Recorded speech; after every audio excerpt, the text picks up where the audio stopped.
Hi friends, எல்லாருக்கும் வணக்கம். என்னங்க இன்னைக்கு என்ன டிஷ்ஷுன்னு பார்க்கலாமா? என்னது, உருளைக்கிழங்குல இப்படி ஒரு ஸ்வீட்டா? ஆமாங்க, ரொம்ப டேஸ்டியான உருளைக்கிழங்குல சூப்பராக ஒரு ஸ்வீட்டு செய்யலாம். வாங்க எப்படி செய்யுதுன்னு பார்க்கலாம். அதுக்கு முன்னாடி என்னோட ட்ரிபிள்எஸ் பிரின்சஸ் சேனலை சப்ஸ்கிரைப் பண்ணாதவங்க சப்ஸ்கிரைப் பண்ணிக்கோங்க. கூடவே இருக்கிற பெல் பட்டனையும் கிளிக் பண்ணிக்கோங்க. வாங்க வீடியோக்குள்ளே போகலாம். ஒரு பாத்திரத்தில் நான் 1/2 கிலோ மைதா மாவு எடுத்திருக்கேன். மைதா மாவு பார்த்திங்கன்னா நல்லா ஃப்ரெஷ்ஷாக க்ளீனாக தான் இருந்துச்சு. அதனால் நான் ஜலிக்காமல் அப்படியே எடுத்திருக்கேன். மைதா கூட நான் தேவையான அளவு உப்பு போட்டிருக்கேன். அதுக்கப்புறம் கொஞ்சோண்டு ஈஸ்ட்டு போட்டுக்கோங்க. ஈஸ்ட் இல்லாதவங்க சோடா உப்பு கூட போட்டுக்கலாம். அதுக்கப்புறமா நான் 1 ஸ்பூன் மஞ்சள் தூள் போட்டுக்கிறேன். மஞ்சள் தூள் கலருக்காக, அது நம்ம பார்க்கும்போது ரொம்ப கலர்ஃபுல்லாக இருக்கும். அதுக்கப்புறம் நெக்ஸ்ட்டு நான் 1/4 லிட்டர் தயிர் பேக்கெட் எடுத்திருக்கேன். அதையும் போட்டுட்டு 4 உருளைக்கிழங்கை வேக வச்சு தோல் உரித்து எடுத்திருக்கேன். உருளைக்கிழங்கு நல்லா மசிச்சுக்கோங்க. கொஞ்சம் கூட சின்ன சின்ன கட்டியும் இருக்கக்கூடாது. உருளைக்கிழங்கு நல்லா நைஸாக சாஃப்டாக இருக்கணும். அதை எடுத்து இப்போ நம்ம மாவுலேயே ஆட் பண்ணி எல்லாத்தையும் கொஞ்சம் கொஞ்சமாக நல்லா பிசைஞ்சு எடுத்துக்கோங்க. ஃபஸ்ட்டு இது எல்லாத்தையுமே நம்ம நல்லா கையில் பிசைஞ்சிக்கலாம். மாவோடு அந்த உருளைக்கிழங்கு எல்லாம் நல்லா இதாகிற மாதிரி நல்லா பிசைஞ்சிக்கோங்க. பிசைஞ்சிட்டு தேவையான அளவு கொஞ்சம் கொஞ்சமாக தண்ணி ஊற்றி ஆட் பண்ணிக்கோங்க. இந்த மாதிரி ஸ்வீட் உங்கள் வீட்டில் பசங்களுக்கெல்லாம் செஞ்சு கொடுங்க. மறுபடியும் அகைன் செஞ்சு கொடுக்க சொல்லி விரும்பி கேட்பாங்க.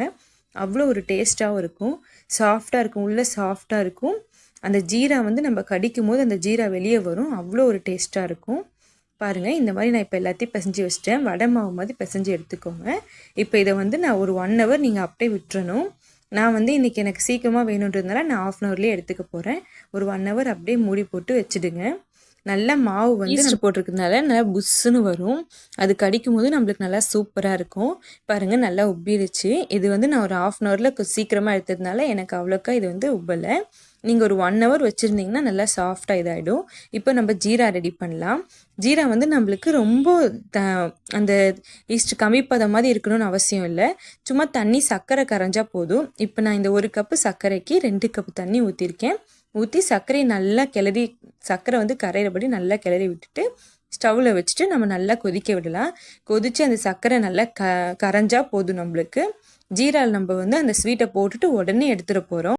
இப்போ நம்ம அந்த ஸ்வீட்டை ரெடி பண்ணிக்கலாம். மறுபடியும் அகைன் ஸ்டவ்வை ஆன் பண்ணிவிட்டு கடாய் வச்சுட்டு அந்த கடாயில் எண்ணெயை ஊற்றிக்கோங்க. எண்ணெயை ஊற்றிட்டு நல்லா எண்ணெய் ஹீட் ஆகணும். மீடியம் ஸ்லோவில் வச்சுக்கோங்க. நல்லா எண்ணெய் சூடானதுக்கப்புறமா மீடியம் ஸ்லோவில் வச்சுக்கோங்க. மீடியம் ஸ்லோவில் வச்சுட்டு நம்ம எடுத்து வச்சுருக்கிற இந்த மாவை பாருங்கள், இது ஒரு உளுந்த வடை பஜ்ஜி மாவு அந்த மாதிரி தான் இருக்கும்.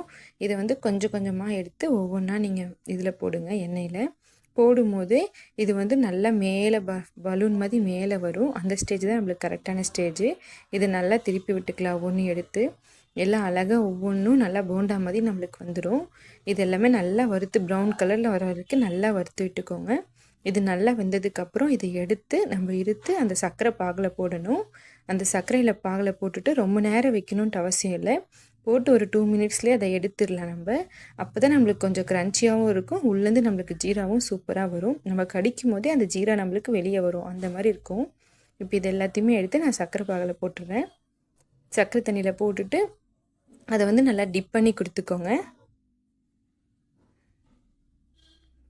எல்லாமே சர்க்கரை பாகில் நல்லா மிக்ஸ் ஆகிற மாதிரி நல்லா டிப் பண்ணிடலாம். எல்லாத்தையும் டிப் பண்ணிவிட்டு இப்போ இதை அப்படியே எடுத்து நம்ம சர்வ் பண்ணலாம். இந்த மாதிரி எடுத்து உங்கள் வீட்டில் பசங்களுக்கு செஞ்சு கொடுங்க. சாப்பிடும்போது ரொம்ப டேஸ்ட்டாகவும் இருக்கும். உருளைக்கிழங்கு அதை சாப்பிடும்போது அவ்வளோ ஒரு ருசியாக இருக்கும். உங்கள் வீட்டில் நீங்களும் உங்கள் குழந்தைங்களுக்கு இதை ட்ரை பண்ணி கொடுங்க. Tata, bye bye, love you all.